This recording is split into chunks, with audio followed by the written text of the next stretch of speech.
tidak materi kita untuk minggu lalu sebelum kita masuk ke doa dan nyanyi biasa ya? Iya, Bu. Ada yang masih ingat materi yang minggu lalu tentang apa? Apa? Oke, jadi sebelum kita masuk ke pembelajaran kita hari ini, kita berdoa dulu. Jadi ada perwakilan dari salah satu kalian untuk memulai ibadah hari ini ya. Seperti biasa di kampus kita ada doa dan nyanyi. Oleh siapa yang perwakilan dari kalian? Romini, bisa? Kita memulai dulu ya kita adakan ibadah singkat, kita bernyanyi. Hari ini ku rasa bahagia. Kita Nyanyi semua ya? Sama 1, 2, 3 ya. Hari ini ku rasa bahagia berkumpul bersama saudara seiman. Tuhan Yesus telah satukan kita tanpa memandang di antara kita. Bergandengan tangan dalam kasih, dalam satu hati, berjalan dalam terang kasih Tuhan. Kau sahabatku, kau saudaraku, tiada yang dapat memisahkan kita. Kau sahabatku, kau saudaraku, tiada yang dapat memisahkan kita. Nanti kita berdoa.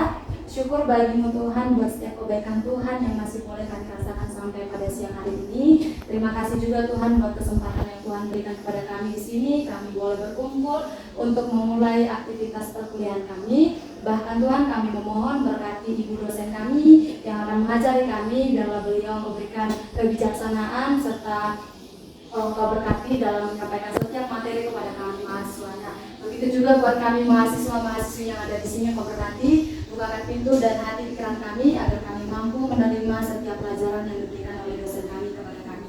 Setiap aktivitas kami dan rangkaian proses perkuliahan kami serahkan kepada Tuhan. Terima kasih Tuhan. Amin. Amin.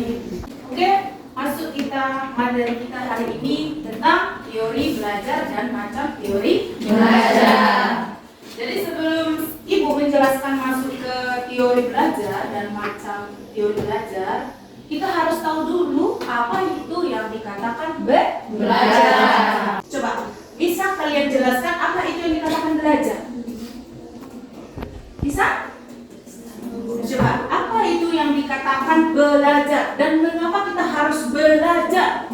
Padahal kalau kita nggak belajar, apa yang akan terjadi untuk masa depan kita? Nah, coba siapa yang bisa untuk memberikan apa itu yang dikatakan dengan belajar? Coba. Menurut saya belajar itu adalah suatu proses di mana kita dapat memperoleh atau menerima suatu pengetahuan, keterampilan, dan pemahaman baru melalui pengalaman dan pengajaran yang kita terima di sekolah maupun di masyarakat. Oke, berarti belajar itu adalah belajar itu adalah yang tidak tahu menjadi tahu. Jadi sangat banyak manfaatnya ketika belajar. Nah, belajar itu juga tidak mengenal usia. Jadi bisa kita lihat tayangan yang Ibu buat di sini. Bisa kalian tonton untuk melihat dan tidak mengenal usia.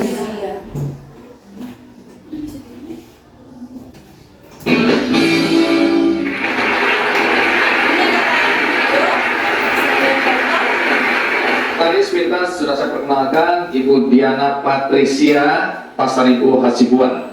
Ibu Diana dalam usianya menjelang 80 tahun itu tercatat sebagai pemegang rekor muri, 3 rekor. Ya Bu ya. Ibu, ini kan mengagumkan dalam usia Ibu karena rekor yang dipegang adalah rekor sarjana S1 tertua yang dicatat oleh rekor muri. Iya. Emang waktu lulus sarjana umur berapa Ibu? Saya mulai kuliah umur 65 tahun. Baru mulai kuliah? Iya. Iya, saya pensiun itu. Lulus umur 69 tahun. Lulus S1. S1. Baik. Menarik karena kemudian mencatat rekor lagi ketika Ibu melanjutkan sekolah atau kuliah lagi, ambil S2. Saya langsung kuliah di umur 69 tahun, lulus umur 73 tahun, S2. Oke, kita berikan tepuk tangan untuk Ibu Diana. Oke, dari tayangan video tadi tentu sangat menarik untuk kalian sebagai mahasiswa. Bahwasanya Ibu Diana Patricia memegang 3 rekor muri sarjana tertua di Indonesia. Nah, kalau melihat dari video tadi, kalian bisa ada nggak motivasi kalian setelah menonton video tadi? Bahwasanya belajar itu tidak mengenal usia. Dibandingkan dengan pengalaman tadi, ya kan? Bahwasanya Ibu Diana adalah salah satu sarjana yang tertua. Tapi dibandingkan dengan kita yang sekarang, coba. Sedangkan kita sudah memegang teknologi yang sudah tersedia di depan kita, misalnya ini, handphone. Nah, kita masih malas untuk belajar. Nah, sekarang untuk kalian, setelah menonton tayangan video tadi, kalian bentuk 4 kelompok yang menjadi tugasnya adalah apa pesan moral yang bisa kalian sampaikan dari tayangan video tersebut. Ya, kemudian dan apa motivasi diri kamu? Oke, sekarang bentuk kelompoknya menjadi 4 kelompok. Silakan. Ya, semangat ya untuk saya berikan waktunya sekitar kurang lebih dari 8 menit. Oke, karena kita akan masuk ke materi selanjutnya mengenai teori belajar.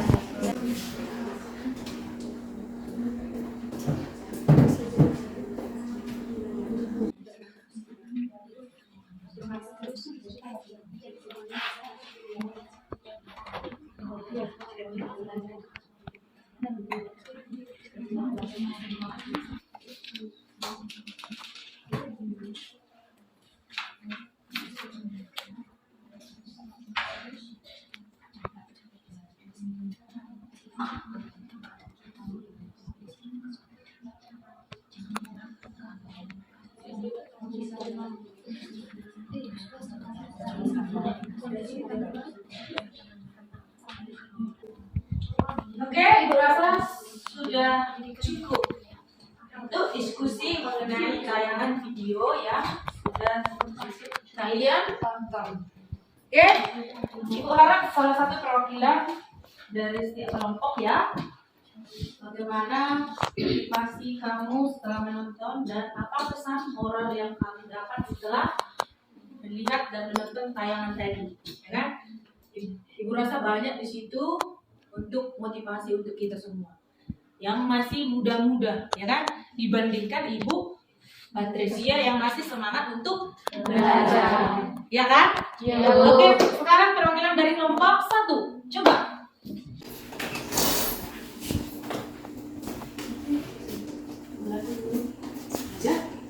Baik Bu, dari kelompok kami, pesan moral yang kami dapatkan yang pertama, belajar tidak dibatasi oleh usia dan umur yang lanjut tidak membatasi semangat untuk meraih prestasi. Yang kedua itu, tidak patah semangat ketika banyak orang yang mencoba menjatuhkan semangat kita. Oke. Lalu motivasi yang kami dapatkan yang pertama, lebih bersyukur dengan apa yang ada sekarang ini dan sungguh-sungguh untuk belajar. Yang kedua, dorong dirimu sendiri untuk lebih maju. Yang ketiga, orang tidak perlu tahu prosesmu, namun berusahalah untuk menunjukkan hasil keberhasilanmu. Yang terakhir, tua itu sudah pasti, tetapi pendidikan tetap nomor 1. Asik, keren. Motivasi dan pesan moral kelompok 1.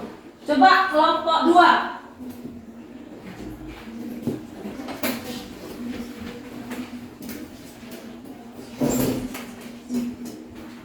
Untuk pesan moral yang didapatkan dari tayangan video video Ibu Diana Patricia Pasaribu Hasibuan tadi itu adalah jangan pernah takut untuk belajar meskipun banyak tantangan seperti usia, ekonomi, ataupun lingkungan. Namun tetaplah kuat untuk mencapai apa yang ingin kita impikan. Untuk motivasinya adalah kita sebagai mahasiswa mestinya lebih terdorong atau termotivasi untuk mendapatkan ilmu yang lebih banyak lagi dan jangan putus asa. Asik, keren. Nah, sekarang kita sudah membahas tentang pengertian dari belajar dan banyak sekali tadi apa yang kalian bilang tentang apa yang dikatakan oleh belajar. Sekarang kita akan masuk ke pengertian teori belajar. Nah, dari belajar dulu maka lahir teori belajar. Teori belajar. Apa itu yang dikatakan teori belajar? Coba semua membacakan di depan. Teori belajar merupakan upaya untuk mendeskripsikan bagaimana manusia belajar sehingga membantu kita semua memahami proses intern yang kompleks dari belajar. Nah, kalian seorang calon guru, ya kan?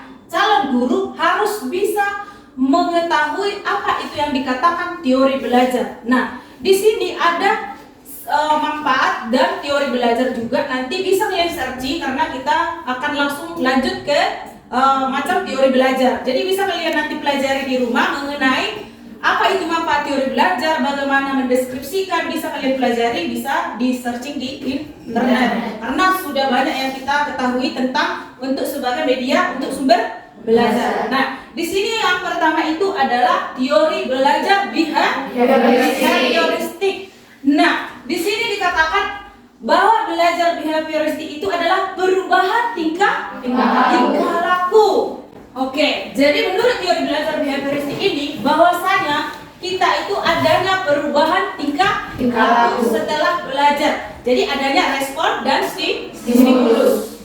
Di sini ada tayangan juga mengenai teori belajar behavioristik, bisa kita tonton bersama karena harus kita buat sebagai contohnya supaya kita lebih tahu. Pembelajaran, bagaimana yang dikatakan teori belajar behavioristik?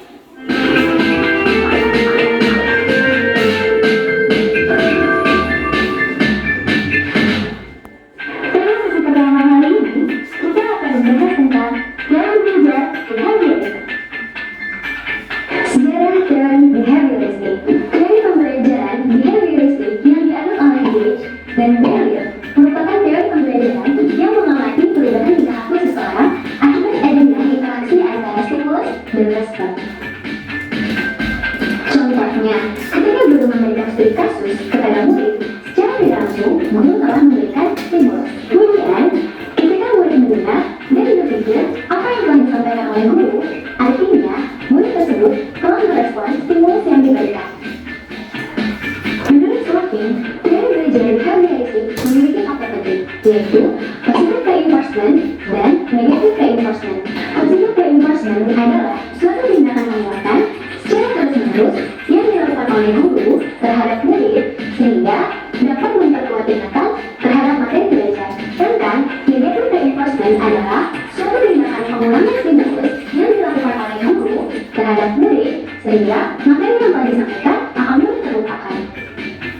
Pengikut yang mengajukan teori ini berpendapat bahwa tingkah laku siswa merupakan reaksi terhadap lingkungan dan perubahan tingkah laku merupakan hasil dari belajar. Dari kelompok yang bernama Atom. Ia mencoba teori ini pada seekor anjing. Kelompok bertujuan ingin menentukan apakah dengan teori ini dapat mengubah perilaku anjing tersebut dengan memberikannya stimulus dan respon secara berulang-ulang. Pada fase yang pertama, kelompok mencoba memberikan makan kepada anjing tersebut disertai dengan suara lonceng. Kemudian, anjing tersebut mengambil minum. Dengan percobaan pertama itu, ia melakukannya berulang kali dengan bentuk reinforcement. Sesaat, kelompok ada yang menunjukkan suara lonceng. Namun, anjing tersebut tetap mengambilnya seakan-akan tetap ada makanan yang punya. Hal ini membuktikan bahwa kelompok berhasil merubah perilaku anjing tersebut menggunakan teori behavioristik. Oke, itu yang dikatakan oleh teori belajar behavioristik. Dan sudah jelas ada contohnya di dalam video tadi, ya kan?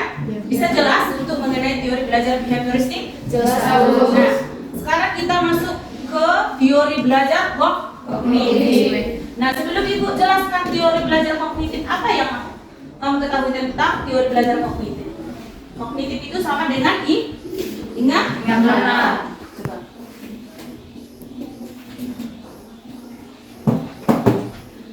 Siapa yang bisa? Ada? Teori belajar kognitif. Ada yang bisa baca? Ada? Coba. Teori belajar kognitif apa? Coba. Teori belajar kognitif itu adalah teknik yang memperhatikan pada proses atau mental internal, misalnya pemrosesan informasi atau pengertian serta ingatan dan cara individu memahami sekitarnya. Nah, ini sudah pernah Ibu jelaskan sebelumnya dan Ibu buat contoh bahwasanya belajar itu lebih mementingkan proses daripada hasil. Masih ingat contohnya? Hah? Banyak kita yang belajar itu kita harus mencapai hasilnya, ya kan? Kita senang seperti itu. Tetapi ada orang harus dia melalui proses baru hasil. Dia senang setelah proses baru ada hasil. Seperti kakak kalian yang skripsi, ya kan? Dia melalui proses panjang mulai dari seminar. Sebelum seminar dia harus penelitian ke lapangan dulu, observasi awal, ya kan? Sebelum seminar harus bimbingan. Setelah bimbingan harus konsultasi lagi sama teman-teman yang lain. Kemudian disetujui masuk baru seminar. Di sini prosesnya semua baru langsung nanti ke tahap yang terakhir adalah sidang. Di sini panjang kali prosesnya, ya kan? Tetapi itulah prosesnya. Setelah ada proses maka ada hasil. Kalau kita libatkan sama siswa, anak-anak didik kita, lebih mementingkan proses daripada hasil. Dan kurikulum Merdeka sekarang pun harus seperti itu yang dituntut, ya kan? Anak-anak tidak langsung tahu 2 tambah 2 itu 4, ya kan? Dia pasti ada seorang guru memberikan media sama siswa. Makanya siswa itu tahu bahwa 2 tambah 2 itu adalah 4. Jadi ke teori belajar kognitif, teori ini mengatakan bahwa belajar tidak sekedar melibatkan hubungan antara stimulus dan respon. Ya, seperti tadi yang dikatakan oleh teori belajar behaviorist, bahwasanya di sana hanya mementingkan stimulus dan respon, ya kan? Tadi ada juga contohnya dikatakan di dalam video. Kemudian melainkan tingkah laku seseorang ditentukan oleh persepsi serta pemahamannya tentang situasi berhubungan dengan tujuan belajarnya. Jadi di sini dalam teori ini kita ketika dosen ataupun guru menjelaskan itu harus ya apa yang diajarkan harus kita ingat. Jadi jangan hanya kita ingat, tetapi harus kita ulang kembali apa yang dijelaskan oleh seorang guru supaya kita ingat kan?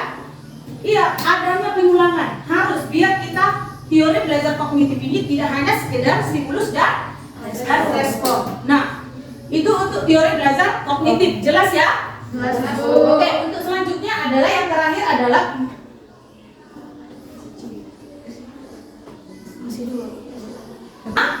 humanistik. Nah, ini kalau kita berbicara tentang teori belajar humanistik ini, kalau saya memahaminya bahwasanya teori belajar humanistik ini adalah proses belajar harus dimulai dan ditunjukkan untuk kepentingan memanusiakan manusia itu sendiri. Untuk mahasiswa, sebelum saya untuk menayangkan videonya, kalau menurut kamu memanusiakan manusia itu seperti apa? Apa? Apa deh? Yohana? Menghargai segala yang ada pada manusia.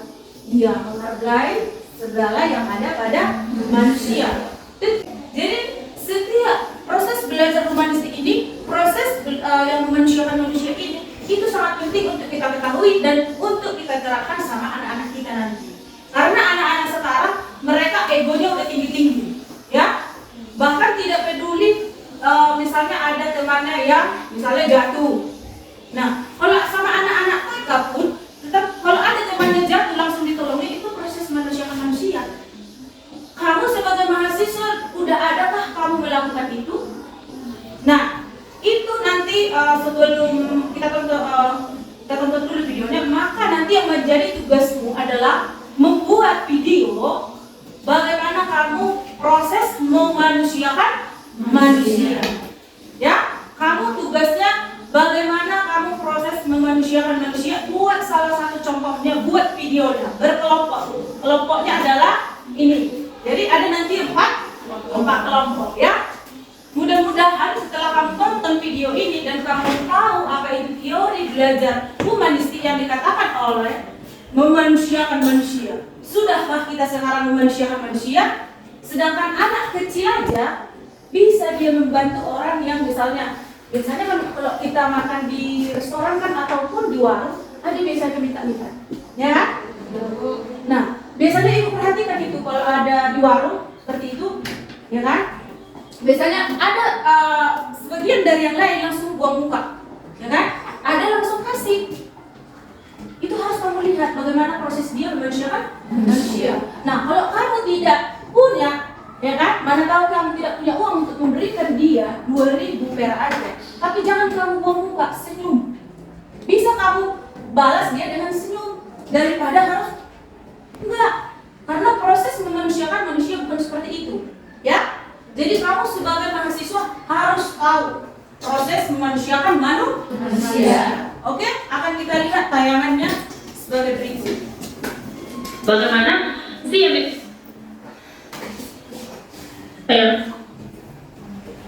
sama lain. Dalam pikiran bentuknya sudsong atau berburuk sangka. Dalam perkataan muncul sebagai ungkapan-ungkapan menghina dan kasar. Dalam perbuatan bentuknya fitnah atau kekerasan. Dan itu semua dilakukan atas dasar beragam alasan. Pertanyaannya, apakah saat ini kita sedang kehilangan sifat-sifat kemanusiaan kita? Apakah saat ini kita sudah kehilangan akal sehat kita? Atau apakah saat ini kita sedang kehilangan jati diri kita sebagai manusia? Manusia telah mengalami berkali-kali kehidupan dalam wujud binatang sebelum akhirnya terlahir dengan wujud manusia. Sampai saat ini, teori evolusi Darwin yang mengatakan bahwa manusia berasal dari kera yang berevolusi selama berjuta-juta tahun lalu masih tetap diyakini. Rangkaian sifat-sifat alami hewan seperti kekejaman, kemarahan, rakus, iri hati, dan kebencian memang masih ikut terbawa dalam kelahirannya sebagai manusia. Dalam kelahirannya dengan wujud manusia, alam sudah melengkapi manusia dengan sifat-sifat alaminya, yaitu kebenaran, kebajikan, kedamaian, kasih sayang, dan tanpa kekerasan. Namun, dalam praktek hidupnya di dunia, manusia telah melakukan lebih dari 15.000 perang dalam lebih dari 5.000 tahun terakhir yang berhasil dicatat oleh sejarah. Setiap masa ada saja kejadian perang yang dicatatkan dalam sejarah peradaban manusia. Itu artinya apa? Itu artinya sifat-sifat alami hewani dalam diri manusia masih sangat dominan dan belum dapat ditaklukkan. Pertanyaan selanjutnya, apakah susah menjadi manusia? Sifat alami manusia, yaitu kebenaran, kebajikan, kedamaian, kasih sayang, dan tanpa kekerasan, ada di setiap diri kita. Pikiran, akal budi, kecerdasan, kemampuan membedakan, dan ego adalah perangkat mental yang dimiliki oleh manusia untuk bisa menyadari sifat-sifat alaminya. Proses manusia sudah kamu lihat dan kamu dengar. Tipsnya sudah dikasih tahu. Nah, adakah yang kamu miliki tipsnya itu? Salah satu? Ada? Betul? Salah satunya apa tadi?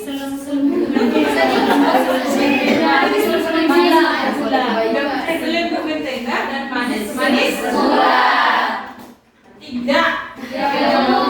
Nah, itu adalah proses manusiakan manusia karena ada dua sifat. Sifat manusia tadi apa aja yang dikatakan oleh yang di tayangan tadi? Kasih sayang, apa lagi? Apa lagi?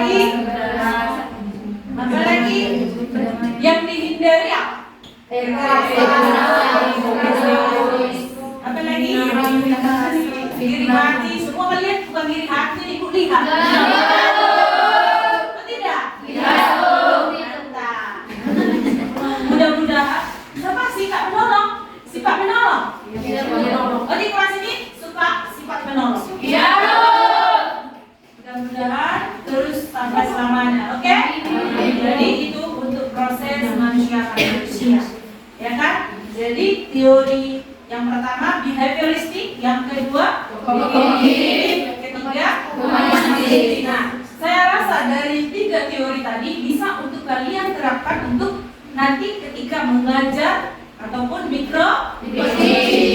Jadi untuk teori belajar humanistik itu untuk bagaimana kalian memanusiakan manusia, ya. Jadi untuk itu sebelum ibu tutup pembelajaran kita hari ini, ada yang ingin bertanya sebelum ibu kasih tugas menutup? Ada yang ingin bertanya? Coba siapa? Siapa namanya deh? Coba apa pertanyaannya? Baik, terima kasih Bu untuk waktu diberikan kepada saya. Di sini saya ada satu pertanyaan Ibu, mohon untuk tanggapan dan jawaban Ibu. Dengan pertanyaan bagaimana cara atau strategi guru dalam mengatasi siswa yang lambat dalam menerima pembelajaran di kelas ini? Oke, ini menyangkut tentang bagaimana siswa yang belajar yang lambat ketika menerima pembelajaran di dalam kelas. Nah, salah satu yang biasanya dilakukan oleh seorang guru ketika ada siswa yang lambat, ya, itu beberapa, misalnya ada dari 20 mungkin hanya 15 yang bisa mengikuti pelajaran yang diajarkan oleh guru. Nah, tipsnya itu salah satunya adalah bagaimana guru misalnya membuat siswa tersebut duduk paling depan, ya kan?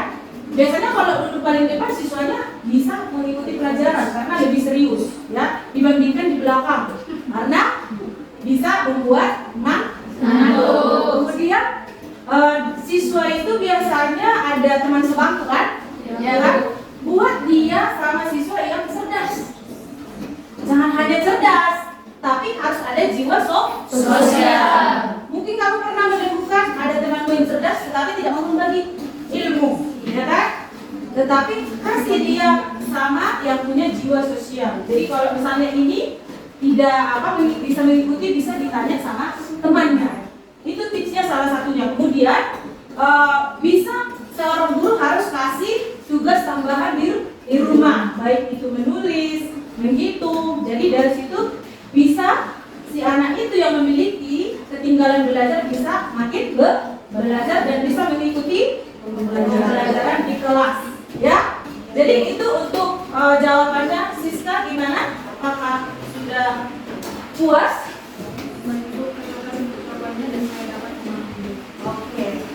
Oke, ada lagi? Saya rasa cukup ya untuk pembelajaran hari ini. Sudah ada video, kemudian menjelaskan, kalian ada diskusi, ya kan? Jadi sebenarnya intisari dalam pembelajaran kita hari ini adalah belajar adalah perubahan tingkah laku, belajar adalah tidak mengenal usia, ya kan? Dan beberapa teori belajar harus bisa kita terapkan untuk menjadi seorang guru. Dan bagaimana kita memanusiakan manusia. Didapat semuanya ya? Oke? Paham?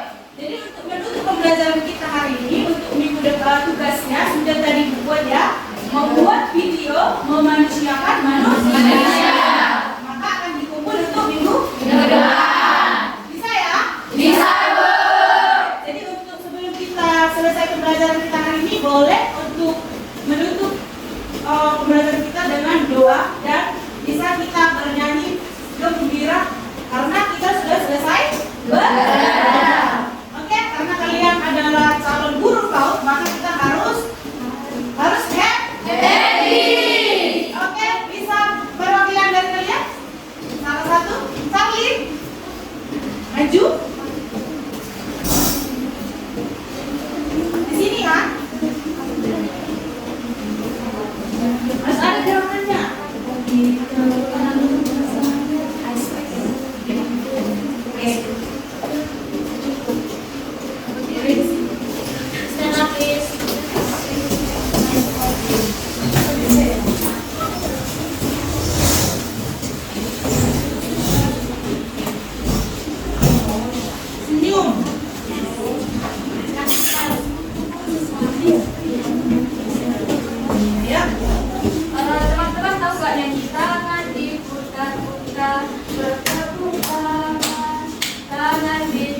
putar, peganglah bahu, tangan di depan.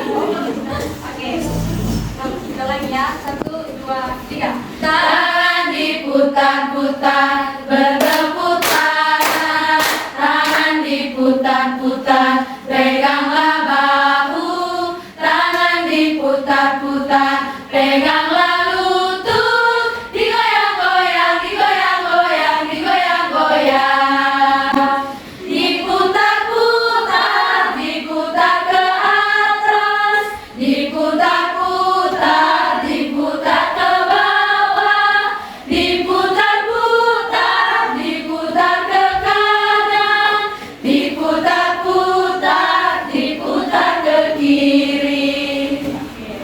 Sebelum kita mengakhiri pelajaran kita pada hari ini, mari kita berdoa.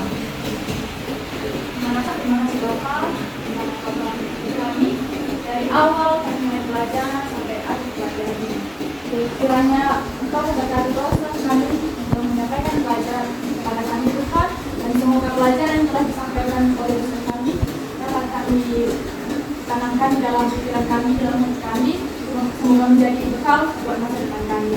Ini kami Tuhan, kami akan mengakhiri akhir dari pelajaran ini. Engkau lindungi kami setelah ini Tuhan Yesus, Engkau berat, Engkau berkatilah aktivitas kami. Dalam nama Tuhan Yesus, kami berdoa dan mengucap syukur. Amin. Oke, terima kasih untuk semuanya. Sampai jumpa untuk apa? Minggu depan kita akan belajar tentang masalah-masalah dalam belajar. Oke, selamat sore semua. Mati.